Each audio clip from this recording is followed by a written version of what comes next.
Hello viewers, আসসালামু আলাইকুম।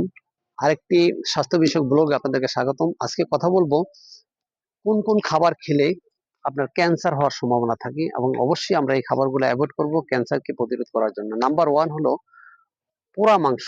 অনেক সময় দেখবেন বিভিন্ন রেস্টুরেন্টে আগুনে ঝলসানো মাংস এবং পুড়তে পুড়তে কালো করে ফেলায়, অথবা গ্রিল আগুনে পুড়ে মুরগির মাংস গ্রিল করে, এটা খাইলে নিশ্চিত ক্যান্সার হবে। অতএব আমরা এটা অ্যাভয়েড করব। নাম্বার 2 হলো প্রক্রিয়াজাত লাল মাংস। অনেক কনফেকশনারিতে দেখবেন অথবা সুপার শপে দেখবেন প্রক্রিয়াজাত মাংস প্যাকেট করা থাকে। প্যাকেট করা প্রক্রিয়াজাত মাংস এটা বিদেশ থেকে আসে। এটা কোনো কাঁচা মাংস না, এটা বিশেষভাবে রান্না করে খেতে হয়। এই মাংসটা অ্যাভয়েড করবেন, এটা খেলে কিন্তু ক্যান্সার হবে।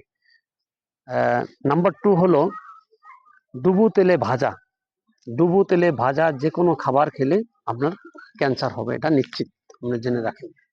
ডুবো তেলে ভাজা একটা সময় ক্যান্সার হবে, হার্ট অ্যাটাকে ভুগবেন।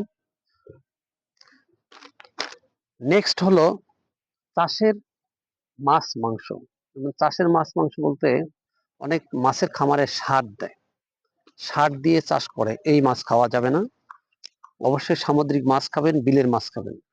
তারপরে আসেন খামারে গরুকে চাষ করা হয় ভিটামিন দিয়ে, ইনজেকশন দিয়ে, অথবা সার দিয়ে প্রক্রিয়াজাত করে খাবার তৈরি করে সেই খাবার খাওয়ানো হয়। এই ধরনের গরুর মাংস খাবার না। অর্গানিক খাবার, যেমন চরাঞ্চলে বাড়িতে সিঙ্গেলি ঘাস খেয়ে গরু পালন করা হয়, রৌদ্রেতে রৌদ্রে এবং বৃষ্টিতে ভিজে যে গরু পালন করা হয়, এগুলো হলো অর্গানিক, এগুলা খাবার খেতে হবে।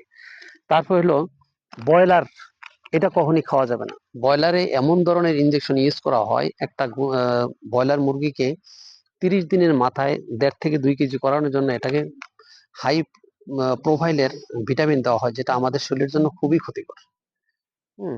ভিটামিন না, এটা হলো অ্যান্টিবায়োটিক দেওয়া হয়, যেটা আমাদের শরীরের জন্য খুবই ক্ষতিকর। এটা কোনোদিনও আমি বড় ধরনের রোগে ভুগলে অথবা কোনো অপারেশন করলে যখন আমাকে অ্যান্টিবায়োটিক দিবে তখন কাজ করবে না। এবং পাশাপাশি তো ক্যান্সার হবেই, এটা আমাদেরকে অ্যাভয়েড করতে হবে। তারপর হলো মিষ্টি জাতীয় খাবার খাওয়া। চিনি চিনি গুড়, এই ধরনের মিষ্টি জাতীয় খাবার, মিষ্টি চিনি, সাদা চিনি, এগুলো আপনাকে ক্যান্সার সৃষ্টি করবে। এই চিনি জাতীয় আর কি কি খাবার আছে, যেমন যত ধরনের সফট ড্রিঙ্কস আছে, সফট ড্রিঙ্কস যেগুলো চিনি দ্বারা তৈরি করা হয়, জুস বাজারে যেটা চিনি দ্বারা তৈরি করা হয়, যেটাকে রং রং দেওয়া হয়, তারপরে ফ্লেভার দেওয়া হয়, এগুলা সব হলো ক্যান্সারের উদ্বেগ সৃষ্টি করবে। তারপর হলো চিপস। আমরা যে পটেটো চিপস খাই, প্যাকেট জাত পটেটো চিপস, এটা আমাদের স্বাস্থ্যের জন্য মারাত্মক ঝুঁকিপূর্ণ, এবং স্বাস্থ্যের জন্য ঝুঁকিপূর্ণ বলতে ক্যান্সার সৃষ্টি করবে। অথবা আমরা এগুলো অ্যাভয়েড করবো এবং ক্যান্সারকে প্রতিরোধ করব। আজ এই পর্যন্ত, আল্লাহ হাফেজ।